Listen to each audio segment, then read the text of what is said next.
was 3 years old when her mother left her and her father for another man.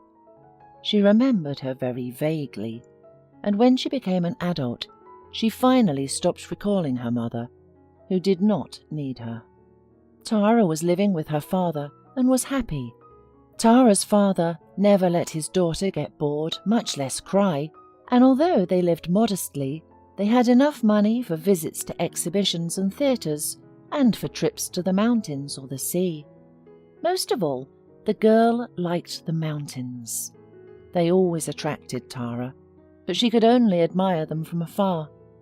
Her father worried about his daughter and wouldn't allow her to go to the mountain climbing, and she had to give up her dream. But as hikers, she and her father visited the mountains frequently and went for long walks, admiring the rushing mountain rivers and waterfalls. One day when Tara was 7 years old, while camping with her father in the mountains, she saw a boy about 10 years old fixing a safety harness on himself. His mother was standing next to him, holding 2 helmets. Tara said hello to them and asked, "Are you real climbers?" The boy nodded. "We're waiting for my dad. He'll be here now and we'll start climbing." "Are you climbing too?" Tara sighed and said she would love to, but her father wouldn't let her. Seeing him approaching, she waved cheerfully at him. "Daddy, just imagine! These are real climbers," she said excitedly. "Well then, let me take a picture of you all," Tara's father replied with a smile. This picture became Tara's favourite, and it still stands on the shelf in her room, but unfortunately, she hadn't even asked the boy's name then. Years went by. Tara graduated with honours from school, then from university. To celebrate the event, her father invited his daughter to a restaurant. Sitting with Tara at a table, her father was looking at Tara and sadly thought about how quickly she had grown up. From a little inquisitive girl, she somehow, imperceptibly, turned into a charming young woman with a soft smile and kind eyes. At dinner they laughed merrily and talked about all kinds of topics. The father cautiously asked if his daughter was going to get married, and she assured him that when it happened, he would know about it at once. He smiled. There had never been any secrets or misunderstandings between them, and so he decided to be frank too. "You know, we have a new employee in the office recently. Her name is Hayley." The father hesitated a little. "I think she's a very kind and pretty woman. Do you think I'm too old to—" "Daddy, you're not old at all." Tara looked at her father in surprise and laughed. "I'm so glad you've finally met a woman you'll be happy with. Will you introduce us?" "Of course, dear," smiled the father. Soon after that day, her father said to Tara that Hayley had invited them to dinner. That evening, Tara saw her father next to a woman for the first time. The calm, pleasant, and modest Hayley really impressed Tara. The girl saw how they looked at each other, how tenderly they held hands, and was glad that her father was finally loved and happy. The evening went wonderfully, and the next day, Tara decided to have a serious talk with her father. "Daddy, I want you and Hayley to live together. It would be easier and more comfortable for you, and I'm going to rent myself a separate apartment. I'm an adult. It was time to do it. What do you think of my idea?" "Well, Tara, I've been waiting a long time for a conversation like this. You're an adult, you're a very independent, determined and serious girl. I'll let you go free. If you'd like, let's explore a good option together." They immediately went to look for suitable options in a modern apartment complex near Tara's work, and quickly found a small but very cosy studio apartment. Tara was happy with her new home. But she was able to enjoy the peace and quiet for exactly 1 week, until her new neighbours moved into the apartment above. Tara didn't understand what was going on up there, but they constantly had something falling, jingling, and she could hear screaming, sometimes even at night. Once the girl took some of her work home to study important documents in peace, but she quickly realized that nothing would work. Something incomprehensible was going on in the apartment above again, and Tara, unable to endure this outrage any longer, resolutely went up to the floor above and rang the doorbell instantly. The noise had stopped, but no one opened the door. However, the next door opened, and an elderly woman looked out from behind it. "It's no use calling. They don't open to anyone. I tried to reach the district police officer, but he talked to them and left, and they were still making noise. I only saw a young woman who often came in with heavy grocery bags. I often heard her voice, arguing with someone." Tara was indignant, but went back to her place with nothing. A week later, the sounds finally got quieter. Tara was happy to find peace again, until one day, about a month later, she saw her stretch ceiling sag dangerously above her head, taking a bizarre bulging shape. Tara rushed out of the apartment with all her might. She had never been so angry. "Just open the door, and I'll give you a scandal, you shameless!" The thought beat frantically in her head as she pressed and pressed the doorbell. The door swung open so suddenly that Tara was confused, and then she lowered her eyes to see a young man sitting in a wheelchair. He was all wet and dishevelled.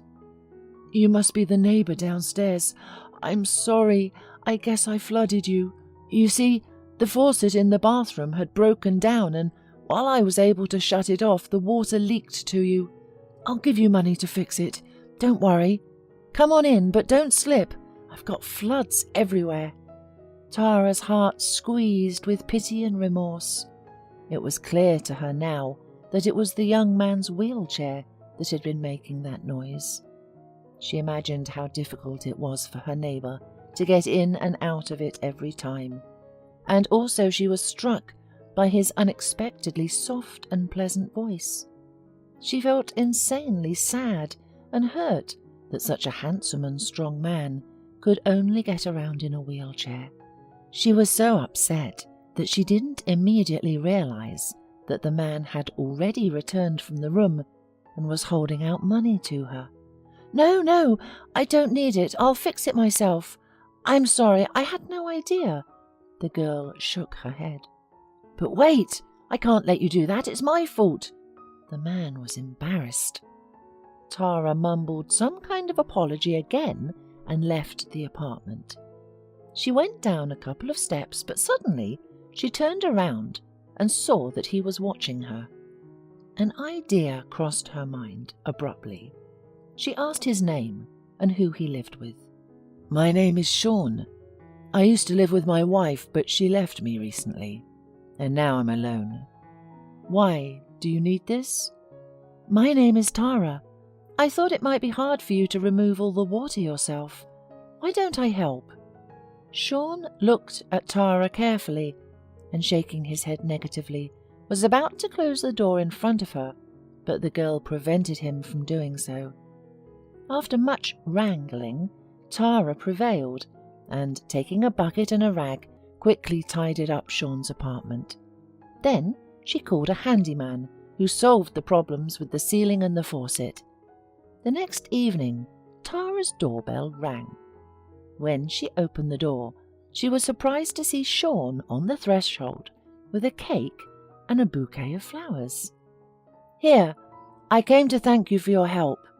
You have no idea how much you have helped me out." In half an hour, they were sitting next to each other at the table, like best friends, and Tara was listening intently to Sean's stories.